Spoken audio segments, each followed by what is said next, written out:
ಪ್ರೀತಿಯುಳ್ಳ ದೇವಜನರೇ, ನಿಮ್ಮೆಲ್ಲರಿಗೂ ಯೇಸು ಕ್ರಿಸ್ತನ ಮಧುರವಾದ ನಾಮದಲ್ಲಿ ವಂದನೆಗಳು. ಶಾಲೋಮ್, ನಿಮಗೆ ಸಮಾಧಾನವಾಗಲಿ. ಈ ದಿನ ದೇವರ ವಾಕ್ಯದ ಧ್ಯಾನಕ್ಕಾಗಿರುವಂಥ ವಿಷಯ ಎಲ್ಲ ನಿನ್ನ ಕೃಪೆ. ಅದಕ್ಕೆ ಆಧಾರವಾಗಿ ಕೀರ್ತನೆಗಳ ಗ್ರಂಥ 103ನೇ ಅಧ್ಯಾಯ 11ನೇ ವಚನ. ಭೂಮಿಯ ಮೇಲೆ ಆಕಾಶವು ಎಷ್ಟು ಉನ್ನತವೋ ಆತನಲ್ಲಿ ಭಯಭಕ್ತಿ ಉಳ್ಳವರ ಮೇಲೆ ಆತನ ಕೃಪೆಯು ಅಷ್ಟು ಅಪಾರವಾಗಿದೆ. ದೇವರ ಕೃಪೆ ಅಪಾರವಾದದ್ದು.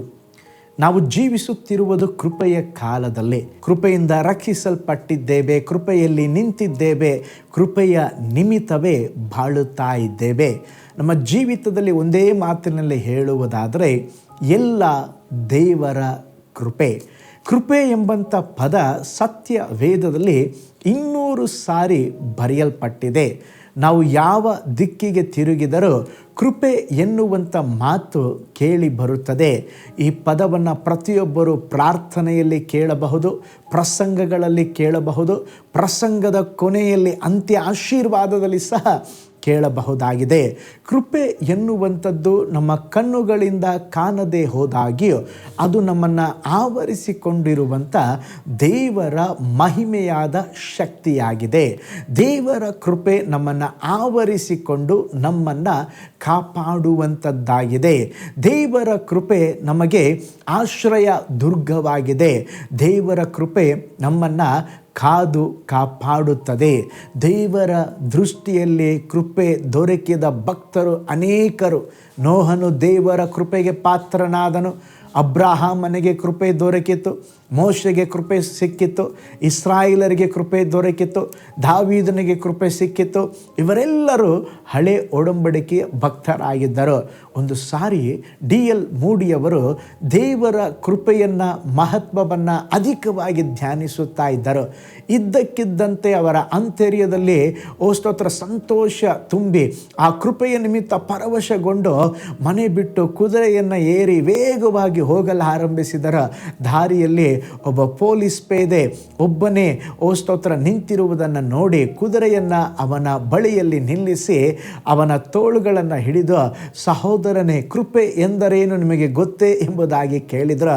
ಆ ಪೊಲೀಸ್, ನನಗೆ ಗೊತ್ತಿಲ್ಲಪ್ಪ ಅಂತ ಹೇಳ್ದ. ತಿರುಗಿ, ನೀವು ಕೃಪೆಯನ್ನು ಅರಿತುಕೊಂಡಿದ್ದೀರಾ, ಅದಕ್ಕೆ ಗೊತ್ತಿಲ್ಲ ಅಂತ ಹೇಳ್ದ.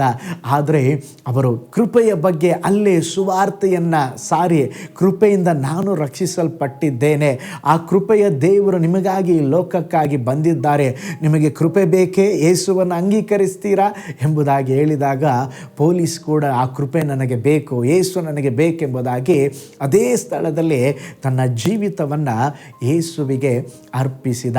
ಪ್ರೀತಿಯುಳ್ಳ ದೇವ ಜನರೇ, ಕೃಪೆ ಎಲ್ಲರನ್ನ ಬದಲಾಯಿಸುವಂಥದ್ದಾಗಿದೆ. ಕೃಪೆ ಪಾಪಿಯನ್ನು ಪರಿಶುದ್ಧ ಉಳ್ಳ ಮನುಷ್ಯನಾಗಿ ಮಾಡುವಂಥದ್ದಾಗಿದೆ. ಕೃಪೆ ನಮ್ಮನ್ನು ರಕ್ಷಿಸುವಂಥದ್ದಾಗಿದೆ. ಪ್ರೀತಿಯುಳ್ಳ ದೇವ ಜನರೇ, ಆ ಕೃಪೆಗಾಗಿ ಮೊರೆ ಇಡ್ರಿ, ಆ ಕೃಪೆಯನ್ನು ಬೇಡಿಕೊಳ್ಳ್ರಿ. ಸ್ಪರ್ಜನ್ ಎಂಬಂಥ ಭಕ್ತರು ಒಮ್ಮೆ ದುಃಖದಿಂದ ಬಹಳ ಕುಗ್ಗಿ ಹೋಗಿದ್ದಾಗ ಕರ್ತನು ಹೀಗೆ ಹೇಳಿದರು, ಮಗನೇ, ನನ್ನ ಕೃಪೆ ನಿನಗೆ ಸಾಕು, ಸೇವೆಗೆ ನನ್ನ ಕೃಪೆ ನಿನಗೆ ಸಾಕು, ಕುಟುಂಬಕ್ಕೆ ನನ್ನ ಕೃಪೆ ನಿನಗೆ ಸಾಕೆಂಬುದಾಗಿ ಆ ಒಂದು ಮಾತು ಅವರನ್ನು ಚೈತನ್ಯಗೊಳಿಸಿತು. ಒಂದು ಸಣ್ಣ ಮೀನಿಗೆ ಸ್ತೋತ್ರ ಈಜುವುದಕ್ಕೂ ಉಸಿರಾಡುವುದಕ್ಕೂ ಒಂದು ಸಮುದ್ರದಲ್ಲಿರುವಂಥ ನೀರು ಹೇಗೆ ಸಾಕಾಗುತ್ತದೆಯೋ ಅದೇ ವಿಧದಲ್ಲಿ ಈ ಲೋಕದಲ್ಲಿ ಜೀವಿಸುವಂಥ ನಮಗೆ ದೇವರ ಕೃಪೆ ನಮಗೆ ಸಾಕು. ಒಂದು ನಿಮಿಷ ಕಣ್ಗಳನ್ನು ಮುಚ್ಚೋಣ. ಸ್ವಾಮಿ, ನಿನ್ನ ಕೃಪೆ ನನಗೆ ಬೇಕು, ನಿನ್ನ ಕೃಪೆಯನ್ನು ಸುರಿಸ್ರಿ, ನಿನ್ನ ಕೃಪೆಯೇ ನನ್ನ ಜೀವಿತದಲ್ಲಿ ಆಳ್ವಿಕೆ ಮಾಡಲೆಂಬುದಾಗಿ ಒಪ್ಪಿಸಿಕೊಡೋಣ. ಕಣ್ಗಳನ್ನು ಮುಚ್ಚೋಣ, ನಾವು ಪ್ರಾರ್ಥನೆ ಮಾಡೋಣ. ಪರಲೋಕದಲ್ಲಿ ವಾಸ ಮಾಡುವಂಥ ನಮ್ಮ ತಂದೆಯಾದ ದೇವರೇ, ನೀನು ಕೃಪೆಯುಳ್ಳಂಥ ದೇವರು, ಕೃಪೆಯಿಂದ ನಿನ್ನ ಜನರನ್ನು ಆಶೀರ್ವಾದ ಮಾಡುವ ದೇವರು. ಅಪ್ಪ ಕರ್ತನೇ, ಸ್ತೋತ್ರಪ್ಪ, ನೀನು ಕೊಟ್ಟಂಥ ದೈವಿಕವಾದ ಕೃಪೆಗಾಗಿ ನಾವು ನಿಮ್ಮನ್ನು ವಂದಿಸ್ತೇವೆ. ಅಪ್ಪ, ನಿಮ್ಮ ಕೃಪೆಯಿಂದ ನಾವು ರಕ್ಷಿಸಲ್ಪಟ್ಟಿದ್ದೇವೆ, ನಿನ್ನ ಕೃಪೆಯಿಂದ ಇವತ್ತು ನಾವು ಜೀವಂತವಾಗಿದ್ದೇವೆ. ಎಲ್ಲ ನಿನ್ನ ಕೃಪೆ. ಇನ್ನೂ ಜೀವಿಸಲಿಕ್ಕೆ ನಿನ್ನ ಮಕ್ಕಳಿಗೆ ಕೃಪೆಯನ್ನು ಕೃಪೆಯನ್ನು ಕೊಡ್ರಿ. ಈ ವಿಡಿಯೋ ವಾಚ್ ಮಾಡಿದ ಎಲ್ಲ ದೇವ ಜನರನ್ನು, ಕುಟುಂಬಗಳನ್ನು ಆಶೀರ್ವಾದ ಮಾಡ್ರೆ. ಅವರ ಕೈ ಪ್ರಯಾಸಗಳು ಆಶೀರ್ವದಿಸಲ್ಪಡಲೆ. ನಿನ್ನ ಕರಗಳಲ್ಲಿ ಒಪ್ಪಿಸಿಕೊಡುತ್ತೇವೆ. ದೊಡ್ಡ ಕಾರ್ಯ ಮಾಡ್ರೆ.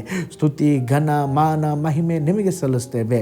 ಯೇಸುವಿನ ಹೆಸರಿನಲ್ಲಿ ಪ್ರಾರ್ಥಿಸ್ತೇವೆ ನಮ್ಮ ಜೀವವುಳ್ಳ ತಂದೆಯೇ. Amen, amen. Praise the Lord. ಕರ್ತನು ನಿಮ್ಮನ್ನು, ನಿಮ್ಮ ಕುಟುಂಬವನ್ನು ಬ್ಲೆಸ್ ಮಾಡಲಿ. ಆ ದೇವರ ಕೃಪೆಯನ್ನು ಆತುಕೊಳ್ಳ್ರಿ. ದೇವರ ಕೃಪೆಯಲ್ಲಿ ನೆಲೆಗೊಳ್ಳ್ರಿ. ದೇವರ ಕೃಪೆಯೊಂದಿಗೆ ಜೀವಿಸ್ರಿ. ನಾಳೆ ಮತ್ತೊಂದು ದೈನಂದಿನ ಜ್ಞಾನದಲ್ಲಿ ನಾನು ನಿಮ್ಮನ್ನು ಸಂಧಿಸ್ತೇನೆ. ನಾನು ನಿಮ್ಮ ಪ್ರೀತಿಯ ಸೇವಕ pastor Paul Joy. God bless you all. ಕರ್ತನಲ್ಲಿ ಪ್ರಿಯರೇ, ಈ ಸಂದೇಶ ಮತ್ತು ಪ್ರಾರ್ಥನೆ ನಿಮಗೆ ಆಶೀರ್ವಾದಕರವಾಗಿದ್ದರೆ, ದೇವರು ನಿಮ್ಮನ್ನು ಪ್ರೇರೇಪಿಸಿದರೆ, ನಂಬಿಕೆಯಿಂದ ಸಾಗುವ ಈ ಸೇವೆಗೆ ನಿಮ್ಮ ಅಮೂಲ್ಯವಾದ ಕಾಣಿಕೆಯನ್ನು ಬಿತ್ತಿರಿ. ಪ್ರೀತಿಯ ದೇವಜನರೇ, ವಾಯ್ಸ್ ಆಫ್ ಹೋಪ್ ಮಿನಿಸ್ಟ್ರಿಯ ವತಿಯಿಂದ ಕೋರಮಂಗಲದಲ್ಲಿ ಪ್ರತಿ ಭಾನುವಾರ ಬೆಳಿಗ್ಗೆ 9:30ಕ್ಕೆ ಕನ್ನಡ ಆರಾಧನೆ ನಡೆಯುತ್ತಿದೆ. ಆತ್ಮಭರಿತವಾದ ಆರಾಧನೆ, ಮನಮುಟ್ಟುವ ಸಾಕ್ಷಿ, ಬಲಪಡಿಸುವ ದೇವ ಸಂದೇಶ. ಬನ್ನಿ, ನಮ್ಮೊಂದಿಗೆ ಭಾಗಿಯಾಗಿ ಕರ್ತನನ್ನು ಆರಾಧಿಸಿರಿ. ನೂತನ ತಿಂಗಳ ಆಶೀರ್ವಾದ ಕೂಟ ಪ್ರತಿ ತಿಂಗಳು ಮೊದಲ ದಿನ ಸಂಜೆ 7 ಗಂಟೆಗೆ. ಪ್ರತಿ ತಿಂಗಳು 2ನೇ ಶನಿವಾರ ಬಿಡುಗಡೆ ಉಪವಾಸ ಪ್ರಾರ್ಥನೆ ಕೂಟ ಬೆಳಿಗ್ಗೆ 10:30ಕ್ಕೆ. ನಿಮಗಾಗಿ ಪ್ರಾರ್ಥಿಸಬೇಕೆ? ನಿಮಗೆ ಯಾವುದಾದರೂ ಪ್ರಾರ್ಥನೆ ಮನವಿಗಳು ಇರುವುದಾದರೆ ಕೆಳಗಿನ ನಂಬರಿಗೆ ಕರೆ ಮಾಡಿ ಅಥವಾ ವಾಟ್ಸಪ್ ಮಾಡಿ.